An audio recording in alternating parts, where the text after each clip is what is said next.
ధృవరెత్ అని ఒక YouTube channel ఉంది. వాడు ఒకంత పనికిమాలినోడంటే అంత పనికిమాలిన ఎదవాడు. ఎందుకు నేను ఈ మాట అంటున్నానంటే, వీడు ఈ దేశంలో బతకడు. ఇండియాలో అసలు బతకడు. జర్మనీలో ఉంటాడు. కానీ ఇండియా గురించి, ఇండియాలో ఏం జరుగుతుందో చెప్తాడనమాట. ఇంకోటి, రాహుల్ గాంధీ ఏది మాట్లాడినా, కాంగ్రెస్ పార్టీ ఏది చేసినా తప్పైనా సరే దాని గురించి మాట్లాడు. ఓన్లీ యాంటీ మోడీ ప్రూఫ్స్ ఉన్నవాడు మాట్లాడే మాటలకి ఆయన అన్ని అబద్ధాలే మాట్లాడుతాడు. వీడికి బీజేపీ అంటే ఇష్టం లేదు, హిందువులు అంటే ఇష్టం లేదు. నేను అనుకున్నాను వీడి ఖచ్చితంగా ఇలాంటి వాటిల్లో ఏలు పెడతాడని. ఇప్పుడు ఒకటి, కాంగ్రెస్ పార్టీ గెలిచేటట్లేదు. కాంగ్రెస్ పార్టీ చరిత్ర అయిపోవస్తుంది. ఎందుకంటే తను తీసుకున్న గొయ్యలో తానే పడిపోయింది. వీళ్ళకి అర్థం కాదు ఒకటి ఉంది. వీళ్ళు బీజేపీని ఓడగొట్టాలంటే హిందువులు తిట్టాలి అని ఒక చెత్త కాన్సెప్ట్ పెట్టుకొని బయటకు వస్తున్నారు.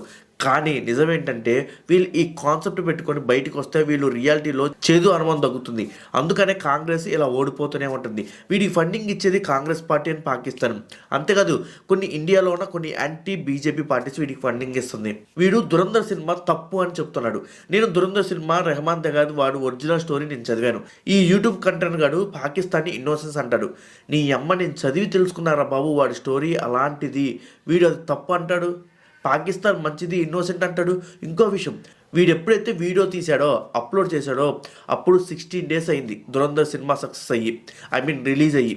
16th day కలెక్షన్ ఎంతో తెలుసా? 40 కోట్లు. వీడు వీడియో రిలీజ్ చేసిన తర్వాత ఇంకా ఎక్కువగా చూశారు. వీడు ఎలాంటి వీడియోస్ తీసినా వీడియో వ్యూస్ వస్తాయి. ఎందుకంటే వీడికి సబ్స్క్రైబర్స్ అంతమంది ఉన్నారు. చాలామంది ఇది వైరల్ అయిపోతుంది, నిజాలు తెలుసుకుంటున్నారు ప్రజలు అనుకుంటున్నారు. వీడు ఫాలోవర్స్లో 60% పాకిస్తాన్ వాళ్ళు ఉంటారు. అది అందరికీ తెలుసు, వాడికి తెలుసు. వాడికి డబ్బులు రావాలంటే యాంటీ ఇండియా గురించి మాట్లాడాలి. అప్పుడు మాత్రం వాడికి డబ్బులు వస్తాయి. సాధారణంగా ఒక హిందూ ఏమనుకుంటాడు తెలుసా? జన్మలో కాంగ్రెస్ పార్టీకి ఓటు వేయకూడదు అనుకుంటాడు. ఖచ్చితంగా అనుకుంటాడు. మీకు ఒక ఎగ్జాంపుల్గా చెప్తా. అమెరికాలో క్రిస్టియన్స్ ఎక్కువ మంది ఉంటారు, యూకేలో క్రిస్టియన్స్ ఎక్కువ మంది ఉంటారు. అక్కడ ఉన్న ప్రధానమంత్రులు, ప్రెసిడెంట్ చర్చిలకి వెళ్తారు. ఎందుకు?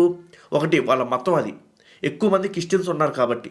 మిగతా ముస్లిం కంట్రీస్లో ప్రెసిడెంట్లు, ప్రైమ్ మినిస్టర్లు అందరూ ముస్లిమ్సే. సో దాని గురించి చెప్పాల్సిన అవసరం లేదు. ఇప్పుడు ఇండియాకి వచ్చేద్దాం.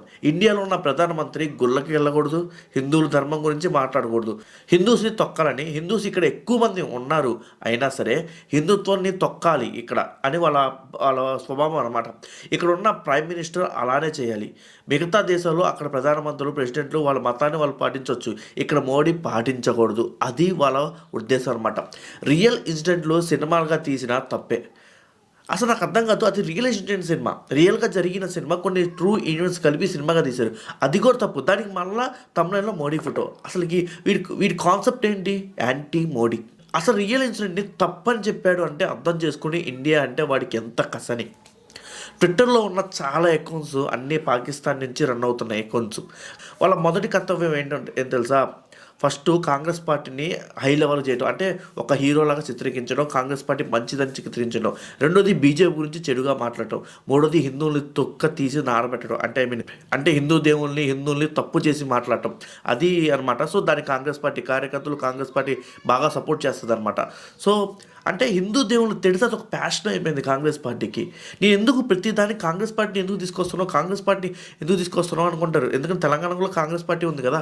సో కాంగ్రెస్ పార్టీ మరి హిందువులకు అక్కడ సపోర్ట్ చేస్తుంది అనుకుంటున్నారు. కానీ అక్కడ రేవంత్ రెడ్డి ఉన్నారు, అది మర్చిపోతున్నారు. రేవంత్ రెడ్డి ఒక హిందూ. సో అంత ఈజీగా ఇలాంటి చెత్తను తీసుకురానిడు. సోషల్ మీడియాలో బీజేపీ పని అయిపోయింది అన్నప్పుడు ప్రతిసారి బీజేపీ ప్రూవ్ చేసుకుంటుంది నేను బలంగా ఉన్నానని. మీరు కావాలంటే గమనించండి, హిందువుల్లో చిన్న పిల్లల్ని అడిగినా వాళ్ళు చెప్తారు నేను మోడీ ఫ్యాన్ అని. ఎవరైనా చిన్నపిల్లలు ఎవరైనా కాంగ్రెస్ పార్టీ రావాలని కోరుకుంటారండి? మీరు అడగండి ఒకసారి వెళ్ళి. నేను హిందూని, మోడీ ఖచ్చితంగా గెలవాలని కోరుకుంటారు. అలా సృష్టిస్తుంది కాంగ్రెస్ పార్టీ కూడా. తప్పుల మీద తప్పులు చేస్తూ హిందువుల మీద దాడులు జరిగిన కాంగ్రెస్ పార్టీ హిందువులది తప్పు అంటుంది. ఎందుకు? మైనార్టీ రోడ్లు పోతాయని బలంగా చెప్తుంది హిందువులదే తప్పని. హిందువుల్లో కూడా మైనార్టీలు ఉన్నారు. వాళ్ళు కూడా మోడీ గెలవాలని కోరుకుంటారు, వాళ్ళు కూడా కాంగ్రెస్ గెలవాలని కోరుకుంటారు. కానీ వాళ్ళు కూడా కాంగ్రెస్ పార్టీ దూరం చేసుకుంటుంది బికాస్ ఆఫ్ హిందూ ధర్మం జోలికి వచ్చి. మోడీ అంటే ఇష్టం లేకపోయినా సరే కాంగ్రెస్ పార్టీ చేసే తప్పులు, యాంటీ హిందూ పాలసీ, ఇలాంటి యూట్యూబ్ ఛానల్ని వాళ్ళని ఫేమస్ చేసి వాళ్ళు చేసే మాటలకి కాంగ్రెస్ పార్టీ మూల్యం చెల్లించుకుంటుంది. కాంగ్రెస్ పార్టీ సోషల్ మీడియా జరిగిందంతా రియల్ అనుకుంటుంది. సోషల్ మీడియా కామెంట్ చేసే వాళ్ళు ఇండియా వాళ్ళు అనుకుంటున్నారు. అంటే ఇప్పుడు వాడి ఛానల్ కింద కామెంట్ చేసే వాళ్ళందరూ ఇండియా వాళ్ళు బొమ్మలు పెట్టుకుని ఇండియా అయిపోతారా? అది అర్థం చేసుకోవాలి కొంచెం కాంగ్రెస్ పార్టీ. ఎందుకంటే కాంగ్రెస్ పార్టీ వాడికి ఫండింగ్ ఇస్తుంది. పాకిస్తాన్ నుంచి వాడికి ఫండింగ్ వస్తుందని తెలిసినా కానీ కాంగ్రెస్ పార్టీ వాడికి ఫండింగ్ ఇస్తుంది, వాడిని పెంచి పోషిస్తుంది కూడా. ఇలాంటి తప్పుల వల్లే కదా కాంగ్రెస్ పార్టీ ఇలాంటి తప్పులు చేసి కాంగ్రెస్ పార్టీ ఏదో ఏదో గరికారం చేసాం అనుకుంటుంది, కానీ గ్రౌండ్ రియాలిటీలో తన పేరు పోగొట్టుకుంటుంది. ఇప్పుడు చిన్న పిల్లోడు కూడా ఇందాక చెప్పినట్టు చిన్న పిల్లోడు కూడా అసలుకి హిందూ అంటే మోడీ అంటున్నాడు. హిందువులు ఎక్కువ మోడీకే ఓటు వేయాలంటున్నారు. కాంగ్రెస్ పార్టీ కొంచెం కూడా జ్ఞానం ఉన్నా కానీ ఇలాంటి వాటి నుంచి బయటికి రావాలి. కాంగ్రెస్ పార్టీ ఫస్ట్ చేయాల్సిన పని ఏంటంటే ఇలాంటి యూట్యూబ్ ఛానల్స్ని చూసి సంబరపడటం ఆపేయాలి. వాళ్ళు వీటిని హైప్ చేయడం ఆపేయాలి. గ్రౌండ్ రియాలిటీలో కొంచెం కూడా ఉపయోగపడుతుంది. వీడికి ఇంత సోర్స్ ఎలా వస్తుందని ఒక్కసారి ఆలోచించండి. ఇండియాలో ఏం జరుగుతుంది, వీడు ఇండియాలో ఉండడు, ఆయన ఇండియాలో ఏం జరుగుతుంది ఒక సోషల్ మీడియా చూసి తెలుసుకుంటాడు అంతే. జస్ట్ సోషల్ మీడియా చూసి తెలుసుకొని వీడు వార్తలన్నీ నిజమో అవుతాయా అబద్ధం అవుతాయో తెలియదు వీడికి, అది నిజమో కాదో కూడా తెలియదు వీడికి. అంటే వీడన్నీ ఊహాగానాలు ప్రాపగండా న్యూస్ అనమాట. సో వీడికి ఎలా తెలుస్తుంది, రియాలిటీలో ఉండడు కదా ఎక్కడ. సో రియాలిటీకి వెళ్ళి తెలుసుకోడు. జర్మనీలో ఉంటాడు, ఒక స్క్రిప్ట్ రాసుకుంటాడు, కెమెరా ముందుకు వస్తాడు, చెప్తాడు. సో ఇలాంటి వాడు ఏది చెప్పినా నిజమని నమ్మితే పప్పులో కాలేసినట్టే. మీరు చూడండి, చాలా రోజుల తర్వాత మొన్న వచ్చాడు, అది కూడా మోడీ తాత ఫోటో పెట్టుకొని. ఎందుకంటే మోడీ తాత ఫోటో పెట్టుకోకపోతే వీడి ఛానల్ ఎవరు చూడరనమాట.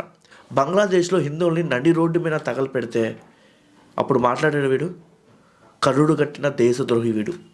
మళ్ళీ చెప్తున్నా, ఇలాంటి చీడ పురుగులు ఎంకరేజ్ చేయకండి. కాంగ్రెస్ పార్టీకి మళ్ళీ చెప్తున్నా, కాంగ్రెస్ పార్టీ మీద నాకు ఎటువంటి కోపం లేదు. ఎందుకంటే కాంగ్రెస్ పార్టీ చాలా మంచి పనులు చేసింది హిందువులు కూడా.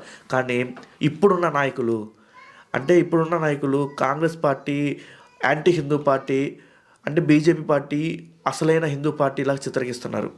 ఇప్పుడున్న నాయకులు బీజేపీతో కుమ్మక్కైనట్టున్నారు నాకు తెలిసి. సో కాంగ్రెస్ పార్టీ మెరుగుపరుచుకోవాలి ఖచ్చితంగా. ఇలాంటి చీడ పురుగుల్ని ఎంకరేజ్ చేయకండి కాంగ్రెస్ పార్టీ. ఒకే పార్టీ 20 ఏళ్ళు పరిపాలించకూడదు, దాంట్లో చాలా తప్పులు ఉంటాయి, అది రాజరికం అయిపోతుంది. సో కాంగ్రెస్ పార్టీ మళ్ళీ ఎదగాలంటే ఇలాంటి చీడ పురుగుని చాలా దూరంగా ఉండాలి. కాంగ్రెస్ పార్టీ మళ్ళీ గెలాలంటే అసలైన వ్యూహం వేయాలి. ఇంత బలంగా ఉన్న బీజేపీ పార్టీ ముందు ఇంత చిన్న గేమ్స్ ఆడితే, ఇలాంటి చిన్న గేమ్స్ సాధారణంగా వాళ్ళు పట్టించుకోరు. కానీ మధ్యతరగతిలో ఉన్న చాలామంది హిందువులు చాలా గట్టిగా తీసుకుంటారు. చిన్న విషయాలు చాలా గట్టిగా వాళ్ళ గుండె హత్తుకుంటాయి తెలుసా. మీరు గుర్తుపెట్టుకోండి, పాకిస్తాన్ వాళ్ళు ఫండింగ్ ఇస్తే నడిపే యూట్యూబ్ ఛానల్ వీడు మాట్లాడతారు ఇండియా గురించి. అసలు స్పైలు సెల్ఫీలు దిగి ఇదిగో నేను ఇండియా నుంచి వచ్చాను, పాకిస్తాన్లో ఉంటున్నాను అని చెప్పుకుంటారు కదవా. అజిత్ దోవల్ గారు పాకిస్తాన్లో ఉన్నది నిజమా కాదా అంటే అసలు నీకు ఎలా చెప్తారు? అజిత్ దోవల్ గారు అసలు ఎలా చెప్తారు పాకిస్తాన్లో ఉన్నానని? అంటే వీడికి ప్రూఫ్స్ కావాలి. అంటే ఒక స్పై, ఇండియా స్పై పాకిస్తాన్లో ఉంటే సెల్ఫీలు దిగాలి. ఇదిగో నేను ఇక్కడ ఉన్నా అని చెప్పి వీడి మాటలు, వీడి ఎదవ మాటలు వదిలేయండి. ఇలాంటి ఎదల గురించి ఎంత మాట్లాడుకున్నా వేస్ట్లే అండి. ఇలాంటి యూట్యూబర్స్ వల్ల నేపాల్లో జరిగినట్టు, బంగ్లాదేశ్లో జరిగినట్టు అల్లాలు ఏం జరగవు, జంజీ ప్రొడక్ట్స్లో ఏం జరగాలండి. భయపడాల్సిన అవసరం లేదు. ఇలాంటి ఎదవల వల్ల గోరులో మట్టి కూడా పోదు, వీడు చేసే పనుల వల్ల, వీడు చేసే వీడియోల వల్ల. సో వీడు ఇంకా ఇలానే వీడియోస్ చేస్తుంటే హిందువులకి పౌరుషం వస్తుంది, బీజేపీకి బలం పెరుగుతుంది. అది కాంగ్రెస్ తెలుసుకోలేకపోతే, కాంగ్రెస్ సపోర్ట్ చేస్తున్న వాళ్ళు కూడా తెలుసుకోలేకపోతే అధికారంలోకి బీజేపీయే ఉంటుంది ఎప్పుడు. ఆల్మోస్ట్ మళ్ళీ గెలుస్తారు, బీజేపీ గెలుస్తుంది 2029లో కూడా అని అంటున్నారు. ఈ వీడియో మీ ఫ్రెండ్స్కి షేర్ చేయండి. అంతేకాదు ఈ వీడియోపై మీ అభిప్రాయాన్ని కామెంట్ బాక్స్లో కామెంట్ చేయండి. జై హింద్, మళ్ళీ కలుద్దాం.